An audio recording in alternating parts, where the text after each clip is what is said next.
I just want to start because John Thompson, when he met people, he would drop some F-bombs with the media people he met. So just tell me about the first meeting you had with John Thompson. Well, he didn't F-bomb me out the gate, and I was thankful for that. It was a job interview at his home with his daughter Tiffany and his son John III, and his son Ronnie wasn't there. And he respectfully but aggressively questioned me and was very to the point. I recall him asking me several times, "You've never written a book like this before. What makes you think you can do mine?" And I guess upon further review, my answers were okay. And he said that I could try to write his book. But it was clear to me, not through the tone of our conversations, that it was a probationary period. And if he didn't like how it was going, then I would be the former author of his autobiography. That's got to be a little intimidating. No, it was more of a challenge. I think I felt, I always wanted to play for Georgetown like every other player of my generation, and I was nowhere near good enough. So maybe I conjured this up in my mind, and maybe it was part of the way Coach dealt with people. But I felt a challenge to rise to the occasion. And in our interactions, it was, okay, I need you to do this for me the way I need it to be done, and he made me want to do it to that level. This book takes you on a 350-page journey through his life, starting out with growing up in the projects of D.C. and going to Catholic school, where he was labeled as a young child. Tell me about the label that the administrators gave him. It was really amazing to learn this about Coach Thompson because he was one of the most brilliant men of our time. And he had a reading disability, and they did not diagnose it as such. And in those times, the word they used was retarded. And that is what they thought he was, because he literally could not read in the 5th grade and was forced to leave the school. So it's amazing to think, had his life had someone not recognized his intelligence and just kept with that label, we never would have known who he is. In the African-American community, a lot of kids get labeled as such, and some parents just go along with it. How did he overcome that label, and what was the influence of his parents in that? Right, so he credits his mother first and his father with being the primary influences in his life and the most responsible people for everything that he became. And his mother was an educator and had a college degree as an educator. And so she was insistent that her son was not retarded and searched for a reading specialist in Washington. And this is in the 1950s, so it was not easy to find one, and he eventually worked with one of the first black reading specialists in the district. His name was Dr. Harry Lewis, and taught him how to read in the 6th grade. I'm sorry, can I ask you a quick question? Was that professor at Howard? I don't know. So they have a speech lab there. I'm writing this down because I looked all over the internet trying to find Dr. This is great. Okay, thank you. All right. It's all good, and we're gonna have some more questions later, but that's fine. That's fine. Jump in when you can. So the speech lab is named that after? I don't know the name, the specific name. Maybe we can talk later. Okay, Yeah. Thank you. So he went on later to play at Archbishop Carroll High School, where he was befriended by one of the biggest names in sports, Red Auerbach. How did that relationship develop? So number one, I was just amazed to find out that they had a relationship like that, because it wasn't something that the general public really knew. If you scratch the surface, you would see it. So Red Auerbach was a basketball junkie, and Red Auerbach lived in D.C., and I guess in the season he lived in Boston, but he was a D.C. guy. And he liked to hang out on the playground. And Coach Thompson said Red Auerbach would just come to the playground where there's a pickup game going, and he said he'd be sitting there with a tennis racket and a newspaper watching these guys play, not scouting for talent, but that was his environment. And they met, and also Red Auerbach knew his high school coach. And so Red Auerbach, I guess, saw a tall kid and said, all right, and took a liking to him. And Red Auerbach invited him to come to a, what would you call Cutchers, Jerry? A resort? It's a resort. Yeah. It's a resort. So there was a resort in the Jewish Catskills where basketball players used to go up and work as campers and then play games at night to have fun and to entertain the guests. And so he took them up there. Coach Thompson bus tables. But the key part of that is, I don't know what's the distance to the Catskills from here, 7 hours, 8 hours? About that. John Thompson and Red Auerbach in a car by themselves talking, Coach Thompson listening several times over the, probably a half dozen times over the course of several years. So that is where his basketball tutelage began. And Red actually steered him to a particular college. Yes, he did. So they had a territorial draft in the NBA where you got dibs on players from college in your area. And so Coach Thompson said, I said, so you chose Providence? He's like, no, Red told me to go. And when Red told you to do something, you listen. But his mother visited Providence, and his mother liked that the type of Catholicism that Providence exemplifies. And he said that his mother knew things about the campus and biblical references. And so his mom and Red, that was it. He was gone. I'm sure it was a big adjustment for him coming from the projects of D.C. to a mostly white institution. What were some of the challenges he faced there? I asked him, and that word challenge, and I asked him if it was hard, and he said it was an adjustment. So he didn't express it any difficulty, and then he said it was an adjustment. I had to adjust to them, and they had to adjust to me. As outspoken as he was, I'm sure that was quite an Right. adjustment. And so he got a lot of things. He said he got an appreciation for different kinds of music, and he exposed them to his music. He said he never knew what a pizza was until he went to Providence. But he said it was his first time living in an all-white environment. He went to school at a white school, but then he would go back home to 19th Street and Benning Road. And in Providence, it was a totally white environment, and that was the adjustment. But he did not express any difficulty. It was more like I had to figure it out. Yeah, he became a star at Providence. I think he left as the all-time leading scorer. Is that correct? He did, and he was absolutely a star. And it's funny because that sort of he wasn't Coach Thompson in the legend of Coach Thompson that we all know.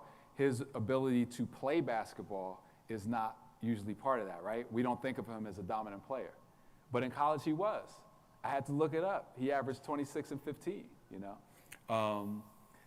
and got and Red scooped him up into the Celtics. So he was All-American.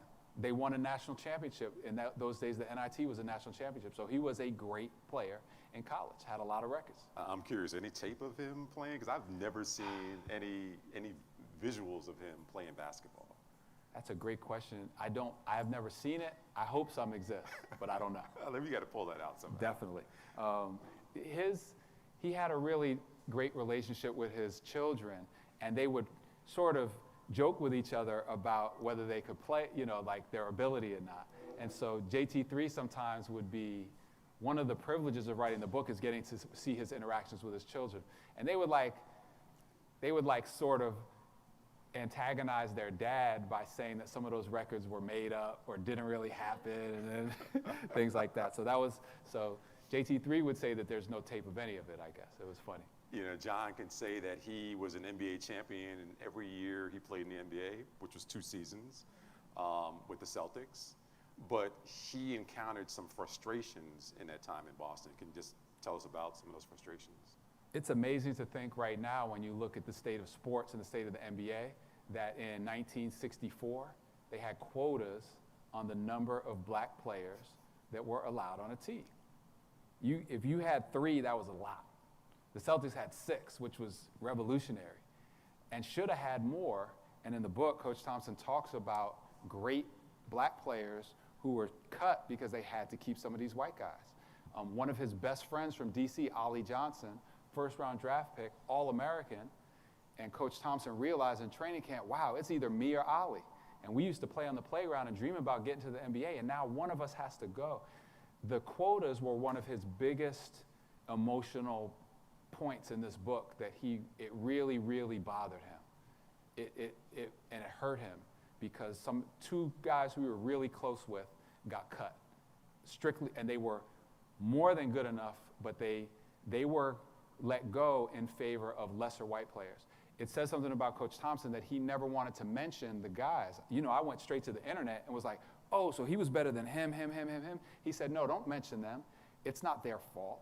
They didn't ask, they don't deserve to be named in the book as taking their spot. You know, they benefited from it, but, you know, it really hurt him that Ollie Johnson and Laverne Tart did not make the Celtics. You know, it was because of those quotas, too, that when he was picked up by Chicago, he just decided to walk away from the game. So here's something that's not in the book, but I think that his family would not mind it being revealed. There were a lot of reasons. The uncertainty, the quotas, would I make the team? They weren't making any money. It's cold in Chicago. And then it might have been Ronnie said, yeah, Mom said that she's not going. So he came back to Washington to become a teacher. Yeah, and the time with the Celtics, too, he didn't really play a lot. And that's because he was playing behind a guy considered one of the best players in NBA history. So how frustrating was that, playing behind Bill Russell? It was really frustrating, but the way he revealed the frustration during the course of the book was very interesting. Said, you know, okay, yeah, so tell me about your time in the Celtics. Yeah, I never got in the blankety-blank game. And so I just, you know, okay, and then kept going, and then went to the internet and said, Coach, it says here you played 10 minutes a game, averaged 4 points, 4 rebounds. He said, I don't care what the blanking internet says, I never got in the game. And what he meant was, I'm All-American, 26 and 15. I done beat everybody in all these great players in college who are now playing, but I'm not getting a chance to play, but I accept it because he's Bill Russell. So I accept it and I understand it, but so that was, it was frustrating, but he understood it. And he took that opportunity to watch Red Auerbach coach, to watch Bill play, he admired a lot of other players on that team. And he's a very observant person. And so that was where his coaching DNA came from. Yeah, I'm curious, does he have his rings? Did he have his rings on display when you went to visit him, the championship rings? No, the only ring I ever saw, which he wore daily, was the Final Four ring that his son John won with Georgetown. Wow. That's it. So he plays behind Russell. Yep. He has got to deal with quotas. His wife demands he comes home. Now he comes back to D.C. and he decides to become a coach. So what? Brief correction. He comes back to D.C. and he decides to become like a youth counselor. And he says, I was good with basketball. You know, I'm fine. He never intended to become a coach. He wanted to be a teacher. And I think I should really mention at this point that his love affair with Washington was so deep, and all of the formative people in his life were like community, social, you know, a public school teacher, Sametta Wallace-Jackson, who said, oh, you're not stupid, you just can't read. Or his youth counselors at Boys Club No. 2, Mr. Jabbo Kenner, Mr. Julius Wyatt, and Mr. Bill Butler. And he always, whenever he said these people's names, it was always Mrs. Sametta Wallace-Jackson, Mr. Bill Butler, and he's like 75 years old at the time. And so he wanted to follow in there, and his mother, he wanted to do that. And that's what he came back to do. So what pulled him into coaching? Two things. The first was somebody asked him. They were like, oh, we got an NBA champion hanging around down, you know, in the park with marshmallows around a campfire. So St. Anthony's said, would you be interested in coaching? And he decided to do it like on a part-time basis. The other thing, though, that was really interesting, so he goes to St. Anthony's and immediately he's got all these great players who he's finding on the playgrounds. And so I was like, oh, so you were like out scouring the playgrounds for talent and scouting. And his son, John, was like, no, that's just where Dad liked to hang out. So that was the environment. You know, Coach really enjoyed, and I hope he was able to fully express in his book, how much he enjoyed being in an environment like with regular people just sitting around, you know, shooting the bull, having kids come by. Hey, you over there, what are you doing? How your mama doing? You know, like that was his environment. And I got to be in that environment with him a couple times, you know, for the book. And so that was, he liked to be around young people, and because he grew up soaking up knowledge from teachers and youth counselors. And so that was sort of how he fell into coaching. He built a really good program at St. Anthony. He did. We all know the success that DeMatha had locally in the program they had under Morgan Wooten. And you would think that you have a legend here in John Thompson, a legend here in Morgan Wooten, yet they didn't have a relationship or the best of relationships. That was fascinating. So Coach was very reluctant in his book to really criticize anybody. I think that even people who deserved it, I think he understood the power of his voice and the power of his pronouncements, even for someone like, who may not be alive anymore. And so, but he didn't come across, and even Coach was like a master compartmentalizer. And so it took a while before I realized, it was really animosity between him and Morgan. And it was competitiveness, but he recognized that even though Morgan may not have intended it, there was this white power structure in Washington that Morgan Wooten was a beneficiary of and used to his advantage in terms of getting him kicked out of certain tournaments, getting players. He observed, I'm not going to say resented, but he observed the fact that Morgan Wooten got good by coming down into his neighborhood in D.C. and extracting the black talent and taking them out to Maryland, And so that's this whole environment. Black coaches have never really been successful, and in comes John Thompson. I'm getting my guys, and now I got the best team, and now they have to adjust to me.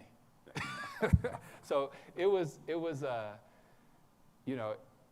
competitive. He respected Morgan, but he also really observed how the system was set up for Morgan to have an advantage, and the way he dealt with that was amazing. There's a great story in the book about, I think it's a summer league game where they're scheduled to play each other. Yeah. And it's just tell the story behind it. Right. So Morgan was, let me say it plainly, and Coach Thompson didn't say in his book, but Morgan Wooten was ducking him and didn't want to play John Thompson's team. He didn't want to play him and went through great lengths to make sure that didn't happen, including certain tournaments that they were both in during the regular season. He would use his influence behind the scenes to get Coach Thompson's team pushed out of the tournament.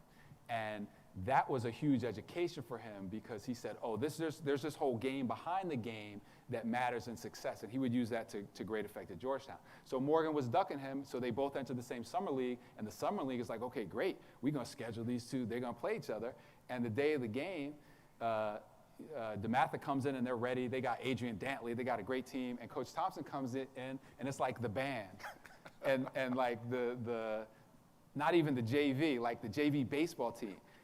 And he sent a bunch of scrubs out there. He didn't even go. He sent like the golf coach. I mean, they didn't have a golf team, but. And then his quote was, this is how we felt when you kicked us out of that tournament. You want to play us in a real game. And that moment is still legendary in DC history. There were like literally 2,000 people in the gym to see the game. And Coach said, I stayed home and, excuse my language, laughed my ass off.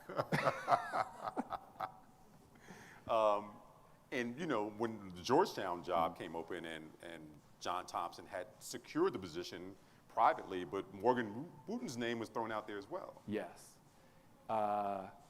It was, and he wanted the job, but then according to all involved, not just Coach would tell me, you could ask anybody. Go talk to so-and-so, they'll tell you. And so I did all my due diligence, and it is factual that Morgan Wooten wanted the job, but then when he became clear that he wasn't going to get it, he acted like he never wanted it.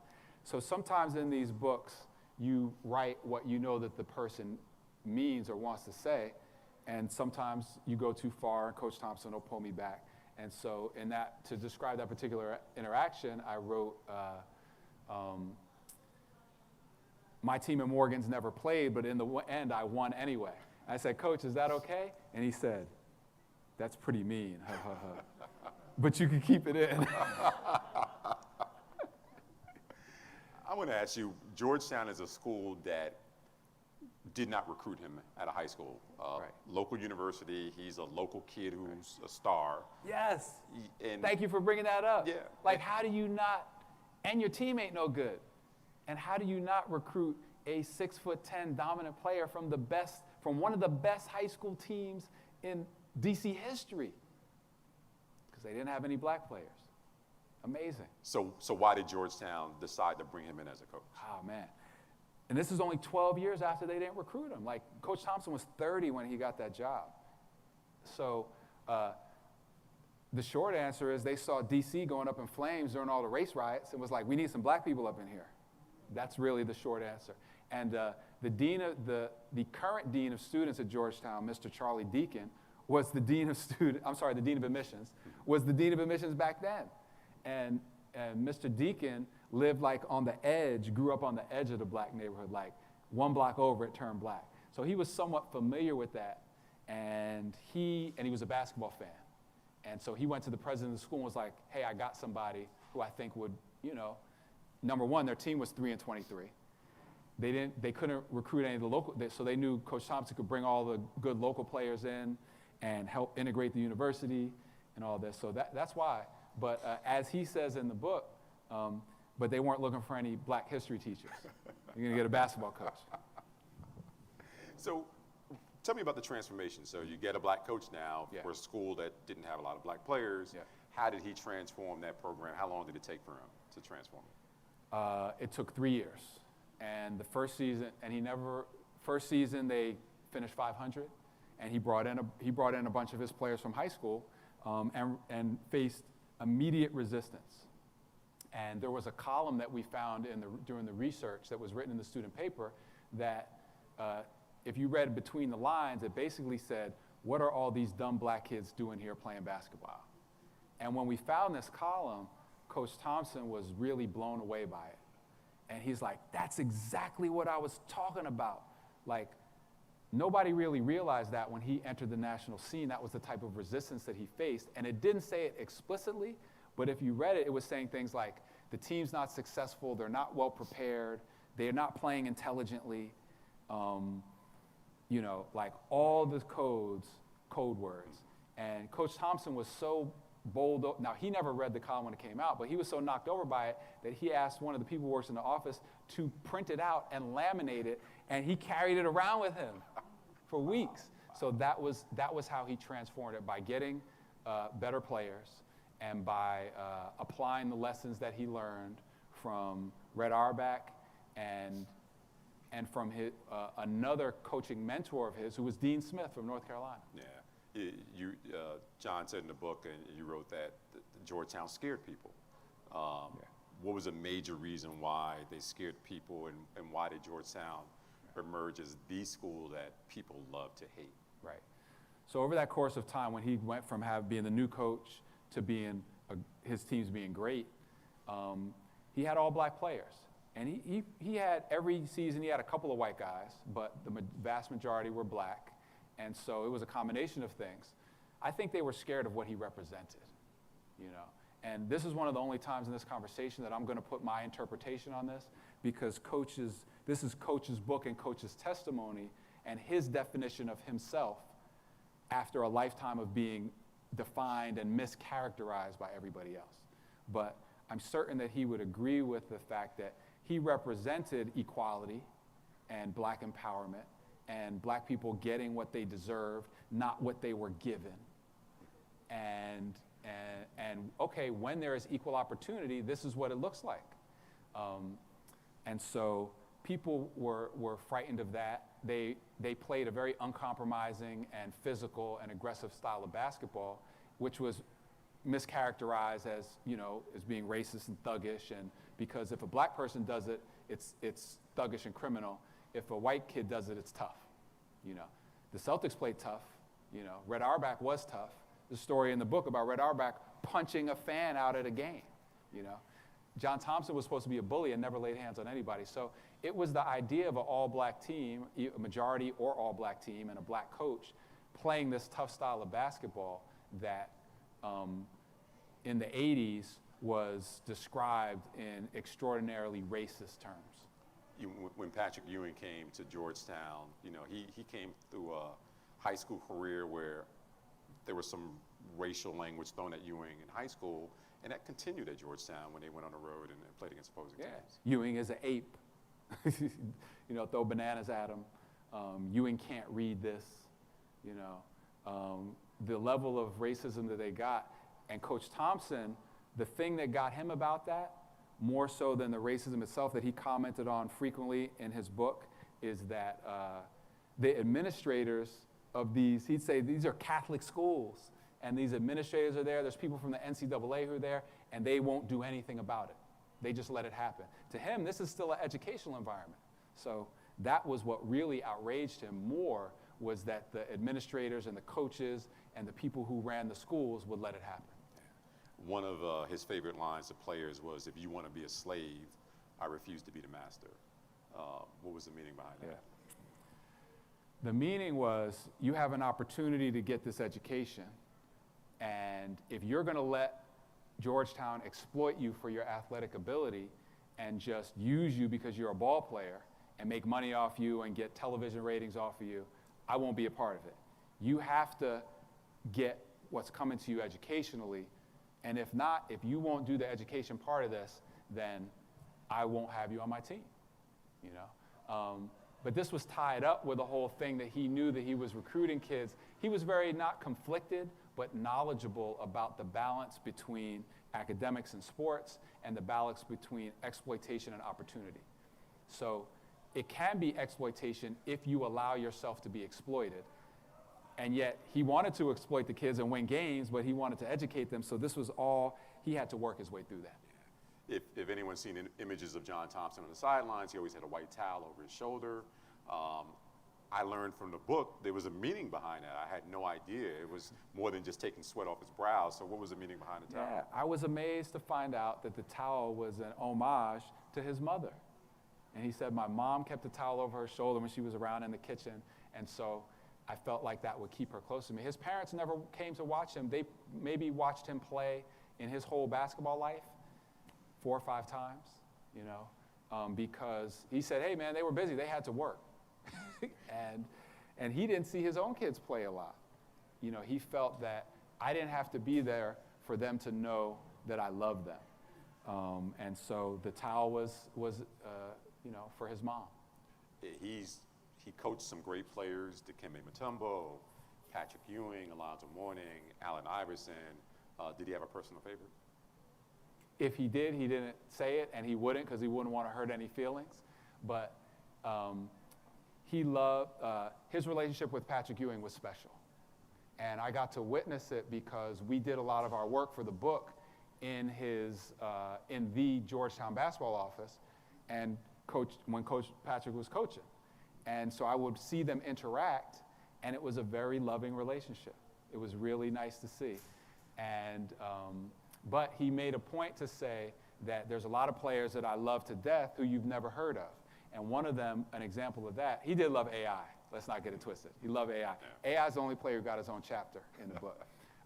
But there's a gentleman by the name of Mr. Lonnie Duran, whose older brother was a star, Bebe, but Lonnie Duran, his younger brother was a star. He loved Lonnie Duran to death. Mr. Lonnie Duran is now the director of Boys Club No. 2 here in Washington and has done some amazing things and never got in the game. And so Coach Thompson said, there's a lot of guys who I love to death who are not the famous players. So your ability didn't matter. It was really what type of person you were. Yeah. What about guys guys that maybe he regretted bringing on to Georgetown who couldn't handle what the university had to offer?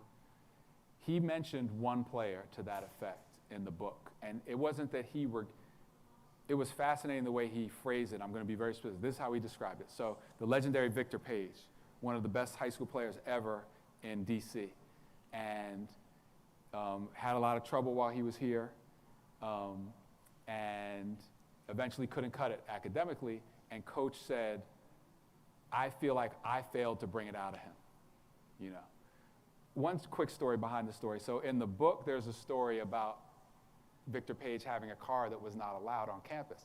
But the way that story came out was I was asking him about Victor Page, and he called him on the phone and put him on speaker. He said, hey, Vic, I'm here with this guy, he's writing my book. Tell him what happened with that car. And Victor said, oh man, coach, I had a car. You know, we weren't supposed to have a car. I had a car. You had somebody, I don't know how you knew. They told you that I had a car. And they said, coach, you took my keys from me that day. Whatever happened to that car? And coach said, don't worry about it, Vic. I'll talk to you later. Click. I swear that's exactly how it happened. So this man, and I said, coach, what happened to the car? And he said, so it was some, like, he donated it to a charity. He said it was some rust bucket that he had and wasn't really registered. So he took the car from Vic, took the keys at practice one day, and Victor Page literally never saw the car again. Unbelievable. There's a funny story in the book about a player on the Georgetown team playing in a summer league or playing in a tournament with a different name. Right. And which I just thought was hilarious. Right. So, I mean, if you can share some tidbits about that story. So the background is that coach said Red Auerbach taught him, don't break the rules, bend them. And so a coach also loved to find players that were overlooked. And so it was the guy, was it Ralph Dalton? Ralph Dalton. Right, so Ralph Dalton was an overlooked talent. I mean, he found guys, who was the guy from out the post office? He recruited a guy. Oh, yeah. Right. I can't remember his name. I know you're talking about. Spriggs? Spriggs, there Right, you go. right. Who's the coach at UDC now? The defender, the short guy? Dang. So he recruited him off a Navy ship, literally, out the Navy. So he loved to find players out of the way. There was a guy he found, Ralph Dalton, who was good, but he was under-recruited. He was playing a summer league game. So he was like, I think coach advised him, well, you don't have to say Ralph Dalton. And so he scored 30, and Lefty Driesell was at the game, the coach of Maryland, and they're like, who's Finky Fred? It says in the book, whatever his name was. Ralph Brown. Ralph Brown. And it comes to find out that he's playing under an assumed name. So all those local sports writers who were still mad about Morgan Wooten, like, oh, Coach Thompson is stashing players under assumed names. And Coach Thompson said, what are you talking about? When Dr. J went to the playground, he didn't say Julius, he said Dr. J. That's what it said in the book. I'm not hiding anybody. He wasn't wearing a disguise. So yeah, he was very, very competitive, very competitive. I think the thing that separated him, he was ethically competitive. So he loved to find a little angle, a legal angle, but an angle nonetheless to try to get an advantage. He became associated with some of the biggest stories in college basketball during his career. He was the first black coach to win an NCAA title. He protested over Prop 42 when that came up. And the book goes into detail about his association with Rayful Edmond, who was one of the biggest drug dealers in Washington, D.C., who had 30 murders pinned on him eventually. This is the first time we see the details of that encounter. So yes. Explain how that came about. Yes.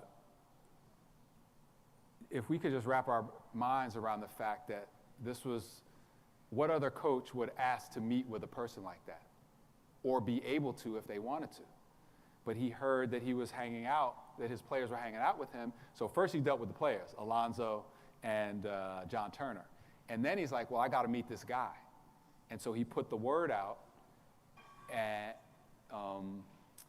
he was only one step removed from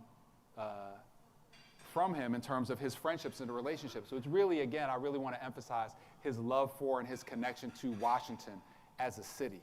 He was in the community all the time. After he was the coach at Georgetown, he would go down to Boys Club number 2 just to hang out like Red Auerbach. I'm not down here recruiting.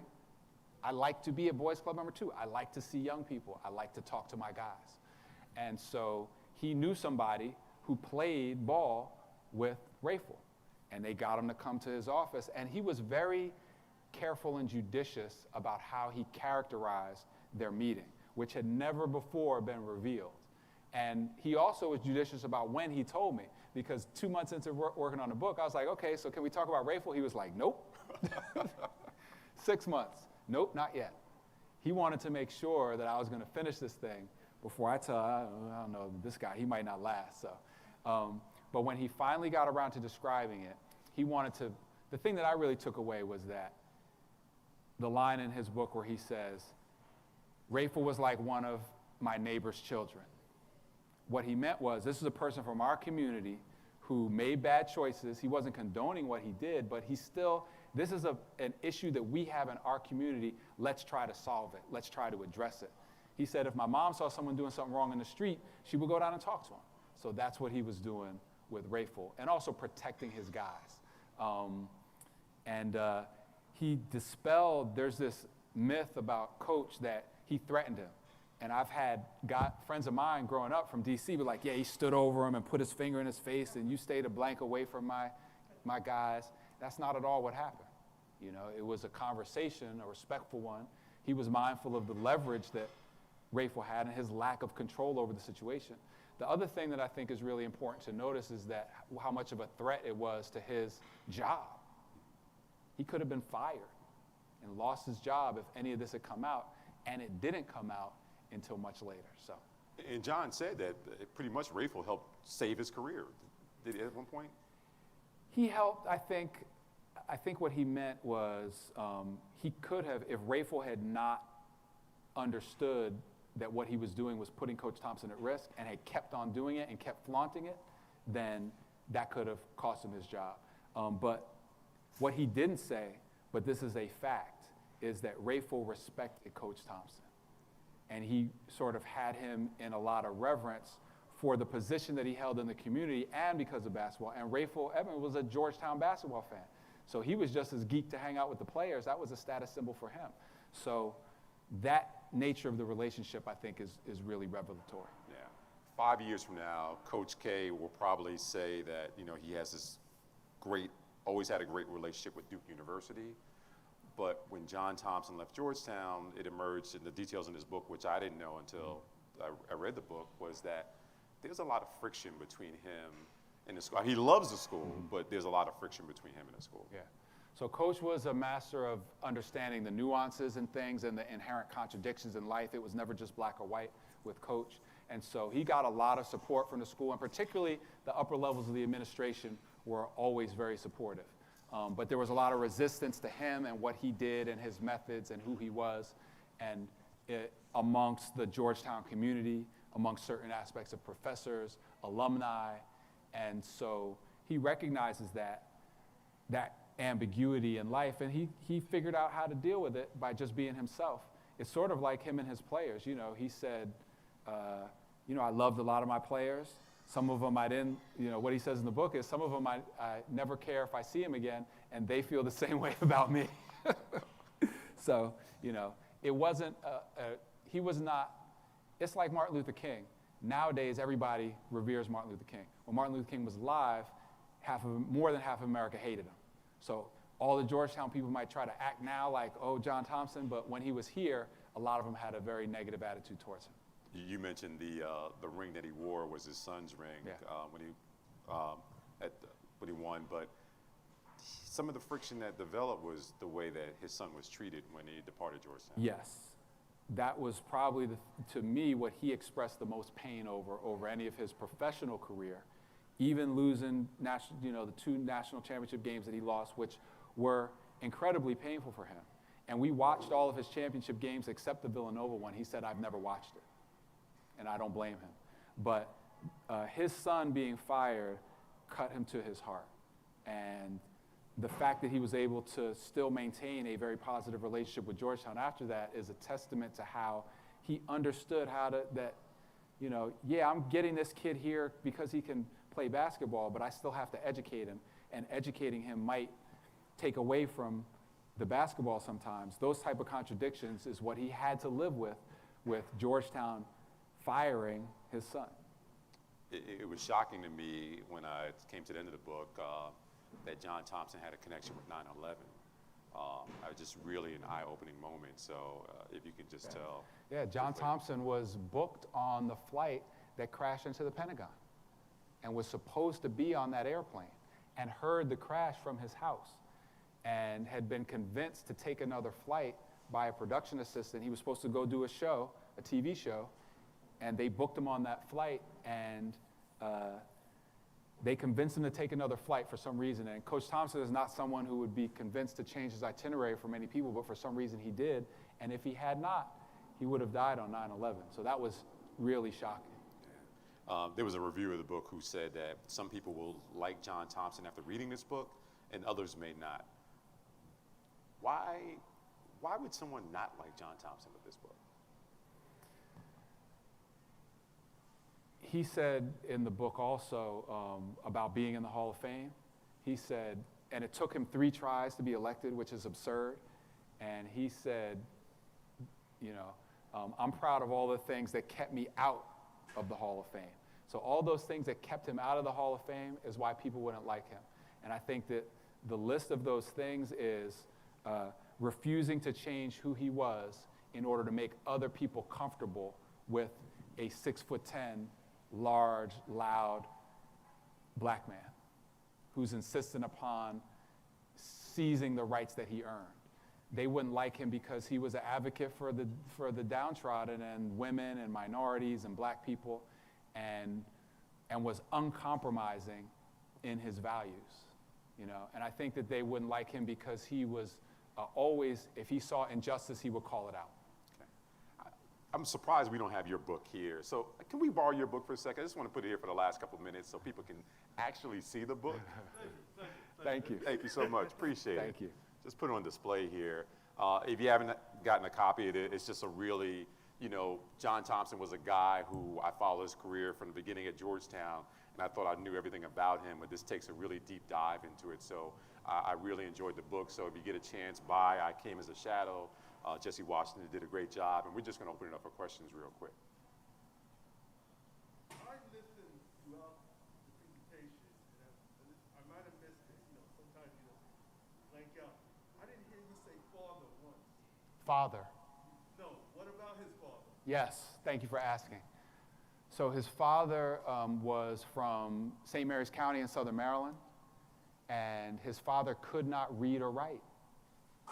It's unbelievable to think about that. And Coach Thompson was deeply affected by that and by the way, the biggest thing, and this is characteristic of how he thought about things on multiple levels, the fact that they just accepted it. It's just a normal thing. And how they protected it and covered it up and hid it. So, and his father was a working man, worked in Standard Marble and Tile Company here in DC. He said his father's hands never got clean, ever. And the last thing I think he would want you to know about his father if he was here was that I said, oh, Coach, this is wonderful. They named this brand new, $80 million athletic center after you at Georgetown. He said, that's my father's name on that building. And you want to wait for the mic for the question? Next question? I don't need the mic. You can hear me. We have an audience that's yeah. First off, It's on. Yep. First off, I just want to commend you on an amazing book. When I was reading it, I felt like he was talking to me, telling his story. I could hear his voice. So that's credit to you for getting his voice on Thank you. paper. And I was also shocked by how much I didn't know about him, and I thought I knew all about Georgetown basketball. I mean, he's the reason I ended up going to Georgetown. I fell in love with Georgetown basketball and wanted to go to school there. So I was shocked by how much I didn't know. But then there are a couple other things in the book that we didn't talk about today. And one was that he was upset about, I read this like a year ago, so I might have it wrong. But he was upset that he was perceived as racist because his teams were all black. Because there was a point, I think, where he would have recruited white kids, but people said, oh, he's not, don't go there. He doesn't like white kids. He's not going to, so it got to a point where he couldn't get any white kids on the team. So that one point was interesting. And then is it also true that he and the current president met when this is a funny story, right? I'll let you tell it. Though. Yeah. So yes, he recruited plenty of white kids from the very first moment that he arrived there. Part of his first recruiting class was white. He consistently did, but other coaches said, he's just recruiting, you're not going to play there, you be a token, things like that. His high school coach said that about him to a player, and he was tremendously hurt by that, but yet didn't want to put it in the book until I pointed out that it was already in another book. And so he allowed that to go in there. And the second part that you had asked about, what was the story? About President DeJoy and how they met originally. Yeah, I thought that this said a lot about Coach Thompson because there was a Fellowship of Christian Athletes. He saw a sign up tacked to the bulletin board we're starting a new chapter, Fellowship of Christian Athletes, come to the meeting on Saturday at 3. And Coach Thompson showed up, and there was only one kid there, and he was a freshman, and they had the meeting. And then the next week, they had another meeting, and it was just Coach Thompson and the freshman. And he was gradually it built up, but for many meetings, it was just those two. So what was it about him that he enjoyed going to this Fellowship of Christian Athletes meeting with this guy who was, in his own description, a very mediocre athlete, ran track, was a substitute for the substitute on the football team, and that person, John DeJoy, is now the president of Georgetown University. And so that's when their relationship began, and then he became his boss. He was his boss while John was still coaching. So that was just amazing. Interesting how Coach Thompson could see in this young man, and build a relationship with this young white kid at Georgetown, a relationship that lasted decades. I thought it was amazing that he would want to keep going. Like, okay, you stayed for the first meeting. That was nice of you. But there was something about that environment that, Coach, I said, so what'd you guys talk about? And he said, and I quote, yeah, God and shit. Next question. Hi, thank you, Jesse, for writing this book, and thank you for the conversation. Could you talk about the debate between, something I always honor John Thompson for, the debate between him and Allen Iverson about leaving college? So he was worried for Allen, and Allen was a sophomore and one of the best players in the country, and none of his players had ever left early for the NBA. It just wasn't a thing. They all stayed to get their degree. And he was worried for him. And he said in the book, I knew that the 2 hours a day of basketball would be fine. It was the other 23 that I was worried about. And there's an anecdote in there about how Allen got a hold of, somebody gave him a Mercedes while he was still on campus, and coach was mad about it, and he went down to the dealership and cursed him out. And then he said, yeah, but I'd probably do the same thing. And he said, he looked at me and said, that was that 23 hours I was talking about. But what I really found amazing in there, and something that I think still applies, I try to apply to my own life, was he said, how am I going to educate a young man to make his own decisions? And then when he makes a decision, tell him that you can't do it. Undoubtedly, he could have forced him to come back, but so he said, I have to let this young man make his own decisions. And then also he said, he emphasizes a lot with Allen, that Allen really came from poverty and really came from the roughest of rough backgrounds. He said, no, Jesse, it wasn't like these guys who want to turn their hat sideways and act like they're from around the way. Like, that was like his sister not having the proper medical care that she needed, having a medical condition. So they really needed the help. So those were the two things that really, I don't think it was a debate, it was probably a discussion, and then him letting the bird fly, And someone else said this, which I think is a point that I always try to bring up when we're talking about Allen Iverson and this book. And so it's not my thought, but Iverson is this iconic and special and important figure in basketball history and in cultural history because he changed what was acceptable. He had tattoos, he had cornrows, and carried himself authentically as himself. And that image, Coach Thompson had people in ties. Coach Thompson wore glasses. Coach Thompson was very straight-laced in that old school way of his, but he was always unapologetically himself. And so perhaps and probably in some way, Iverson said, I can be myself, and I don't have to change who I am to make you comfortable with me. So in some way, I think, as someone else pointed out, Coach Thompson allowed Allen Iverson to give us Allen Iverson.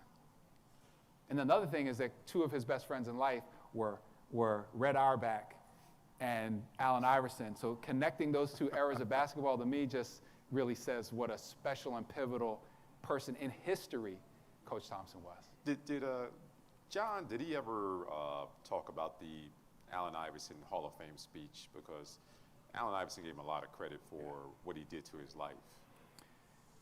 That's not the only time that he said, Coach Thompson saved my life. He didn't like to, whenever you would ask Coach Thompson about honors bestowed upon him or about people praising him, he would brush it off. He'd say, yeah, well, It was a nice speech. I appreciated it. But he never would really, he was not the type of person to expound on the praises that he got from others. And I think probably, and thanks for asking that question, because I think his purpose with the book was not to celebrate himself. He had been celebrated. His purpose was to explain himself. And so that's what he was primarily focused on. He was very task-oriented with this book. He had a mission that he wanted to do. We never made small talk, ever. He'd sit down, okay, Jesse, what you got for me today? Yeah.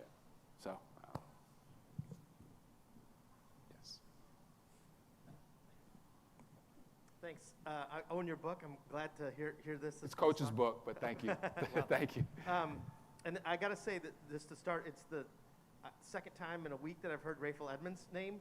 Just people were talking about how, in those days in the late 80s or whatever, it wasn't surprising to see this guy around the Y up on 17th Street playing basketball with the reporters from the Post. So it was a different era. And I guess that's what I wanted to ask about was I had heard that, that Coach Thompson learned basketball or coaching at Anthony Bowen Y on 12th and T, 12th and S, which is a very modest gym, and Coach Thompson was there for the explosion of sports. And now it seems like even this will be a hard era for him to fit his legacy with, not a lot of focus on the big man, a lot of players, coach, making money off their likeness and switching schools. So I wondered how you thought he might adapt to today's I think changes he'd do in great. basketball. Okay. I think he'd adapt. We see all these icons leaving the game now, and it seems like they're getting the heck out of Dodge, right? Coach K, Roy Williams, Jay Wright. But I don't think Coach Thompson would have a problem with kids getting money. He was a marketing genius way ahead of time. So the whole, and one of, if not my favorite story in the book is about his contract, and he pointed out to the players, you guys are wearing this Nikes. I wear dresses the same, but I'm getting the money. Now tell me why none of y'all dumb blankety blankers have asked me for any of this money. So I think he would be very comfortable with that. He understood the marketing aspect of it, and really, I think that would be fine. I think kids would want to play for him. I think kids would want to play for him. I think he would be able to get players. That's the biggest challenge now, is getting players. And I asked him about, he said, hey, I adapted to long shorts, I adapted to hairstyles, you want afros, and think about one of the first things that he adapted to was this new image. AI had tattoos. That was sort of radical back then. He didn't have a problem with it. He didn't have a problem with it. So I just think the common denominator among all that I see among the successful coaches in sports, period, but we'll just look at basketball, the people who win consistently have character. Their genuine care and empathy for their players, their willingness to do the right thing, even if it costs them personally. Coach Tay is and I say this because I've interviewed a lot of guys who've played for him, is a good person. So someone of Coach's character, I think that's what transcends all eras. And then also, who's going to keep these young kids in line these days, man? These kids is out of control. He is someone who automatically got respect. There was an innate level of the respect that he got, from players. So I really think that he would still be successful. I do. Go ahead. Just really quick, you mentioned marketing, and there's this great story in the book about a cover photo on Sports Illustrated with John Thompson, Ronald Reagan, and Patrick Ewing. So can you just really quickly tell that story? They won the national championship, and he's on the cover of, they're going to do a Sports Illustrated cover shoot. And Coach Thompson had a contract with Wilson Basketballs. And so he asked his agent, David Falk, ask Wilson how much, if I get the name Wilson on the cover of Sports Illustrated, how much is that worth? And at the time, Sports Illustrated is like ESPN, 8 million readers a month. And so during the shoot, he said that so he was really tickled by this. He loved this story. And he said the photographer was trying to get the brand name of the ball out of the picture. But he said, I kept going like this while we were posed. And the name Wilson is right across the front on Sports Illustrated. And he asked me, he said, hey, Jesse, look at that picture. He said, what do you notice about the picture? And I was stumped. He said, yeah, you see that Wilson on that basketball? Yeah, I made $25,000 or whatever, however much it was. So he was, I mean, he says it in the book, you know, I'm not I want my players to graduate, I want to win, and I want to be rich. And it's my money, I earned it, and I'm not ashamed to get it. Any question? I found so much of the book powerful. In the ending, the last section of the last chapter, just really coming together in a most beautiful way. How it, traces Coach Thompson's reflection on his family history coming from St. Mary's County and his relationship with Georgetown and the GU 272. And then, closing with that poem that provides a title from his uncle. And, based on your introduction, it's my understanding that you all started the work in this book around that time frame in 2017-18 as the news about the GU 272 was coming to light and the university engaging on that issue.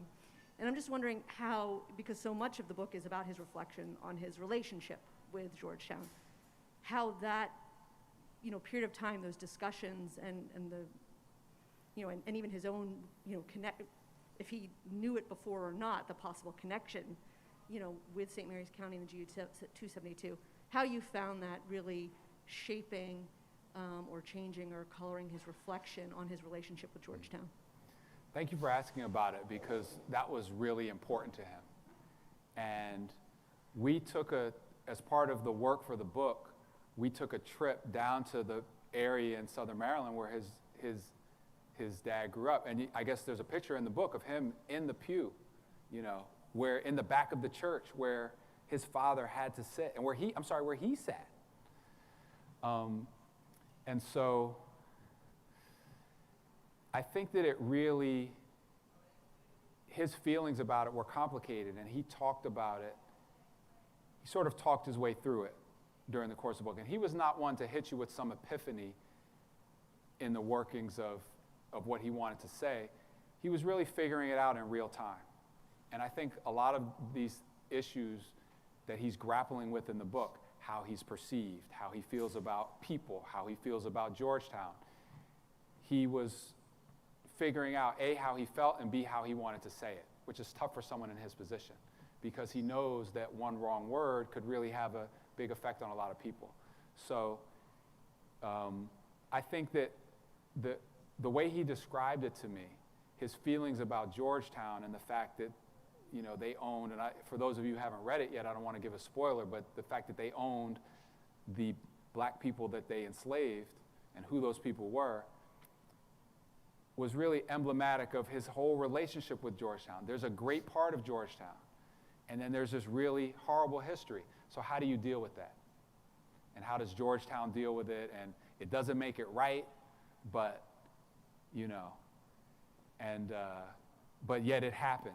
And if you think about it, that's what this country is grappling with in education right now.